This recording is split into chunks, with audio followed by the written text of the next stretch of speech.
Jutaan orang Indonesia mikir punya kartu kredit itu dosa finansial. Tapi mereka nggak sadar, justru mindset itulah yang bikin mereka tetap miskin. Coba lo pikir, kenapa banyak orang gagal kaya? Bukan karena kurang kerja keras, tapi karena salah strategi. Dan salah satunya adalah salah kaprah tentang kartu kredit. Lo hanya dikasih lihat sisi gelapnya doang, yaitu bunga mencekik, tagihan menggila, dikejar debt collector. Tapi lo nggak pernah diajarin cara mengendalikan kartu kredit.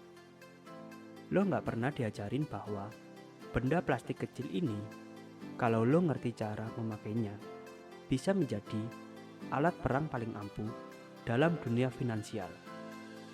Jadi, sebelum lo mengejudge, sebelum lo tolak mentah-mentah, sebelum lo bilang nggak mau punya kartu kredit seumur hidup, dengerin video ini sampai habis.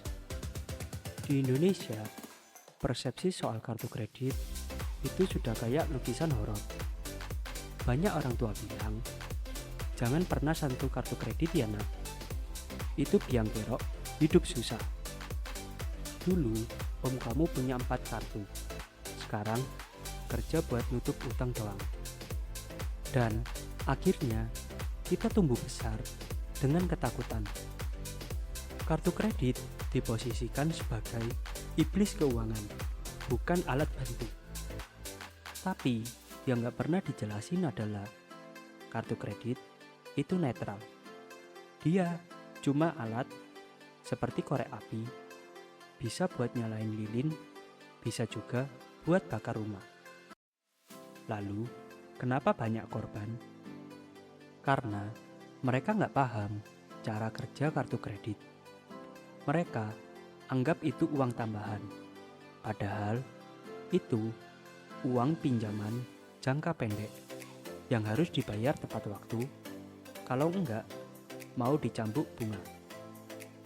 Kesalahan utama masyarakat adalah salah kaprah soal hutang, nggak ngerti billing cycle, bayar tagihan sepotong-sepotong, dan yang terakhir, nggak pernah baca terms and conditions. Jadi masalahnya bukan di kartunya, tapi di literasi keuangan kita yang minim. Sekarang gue ajak lo mikir, lo pakai kartu kredit hari ini buat beli barang 1 juta, tapi lo bayar lunas sebelum jatuh tempo. Apa yang terjadi? Yang pertama, lo nggak kena bunga. Yang kedua, lo dikasih waktu 30-45 hari untuk membayar. Yang ketiga, lo bisa dapat cashback, reward point, dan promo. Yang keempat, lo jadi punya cash flow yang fleksibel. Dan yang terakhir, lo bisa dapat asuransi pembelian otomatis dan bahkan tiket pesawat gratis kalau main mileage. Artinya, lo pinjam duit bank gratis dengan bonus tambahan.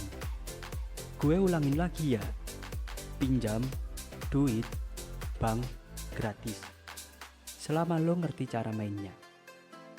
Contoh real, lo punya uang 1 juta, tapi lo pakai kartu buat bayar kebutuhan. Sementara itu, uang tunai lo bisa ditaruh di rekening berbunga, deposito, atau reksadana harian. Duit kerja, kartu kerja, lo santai. Tapi bukannya itu tetap hutang? Bukan, karena lo bayar lunas sebelum bunga berjalan. Artinya, lo nggak pernah terikat hutang. Lo cuma manfaatin fitur kartu. Sama seperti orang naik lift, bukan berarti malas, tapi tahu cara cepat naik ke atas. Sekarang kita masuk ke medan perang. Inilah dosa-dosa klasik pengguna kartu kredit pemula. Yang pertama, bayar minimum payment doang. Misalnya, total tagihan 3 juta. Lo cuma bayar 300.000. Sisanya dikenakan bunga, plus bunga berbunga. Ditambah lagi biaya admin. Hasilnya neraka keuangan. Yang kedua, belanja tanpa kontrol. Kartu dianggap tambahan penghasilan. Itu salah besar. Itu cuma kemudahan berbayar, bukan kemudahan hidup. Yang ketiga, nggak tahu billing cycle. Banyak orang yang nggak ngerti bahwa setiap kartu punya tanggal cetak tagihan dan tanggal jatuh tempo. Kalau lo ngerti dua tanggal ini, lo bisa maksimalin 45 hari waktu bayar. Kalau enggak, lo bisa belanja pas waktu terburuk dan mepet tempo bayar. Keempat, punya banyak kartu, nggak tahu fungsi masing-masing. Setiap kartu punya fitur keunggulannya masing-masing. Tapi, lo malah tumpuk-tumpuk dan bikin pusing sendiri. Akhirnya, nggak fokus, nggak optimal, kena biaya tahunan, dan reward tercecer. Intinya, lo bisa jatuh bukan karena kartunya, tapi karena lo naik tanpa pegangan. Gue kasih lo toolkit rahasia. Ini bukan sekedar tips, tapi ini roadmap buat ngegiring kartu kredit ke pihak lo. Yang pertama, selalu bayar penuh sebelum jatuh tempo. Ini harga mati, disiplin, atau mati pelan-pelan. 2. Pahami billing cycle dan due date.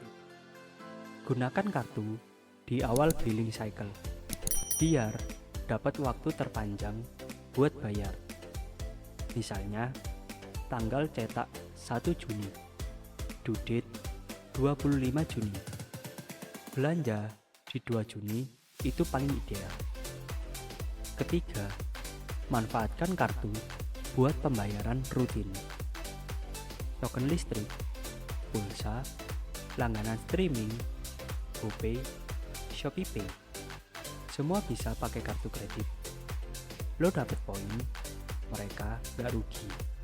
Win-win solution. Keempat, cocokkan jenis kartu dengan gaya hidup. Sering traveling, pakai kartu yang kasih mileage dan lunch gratis.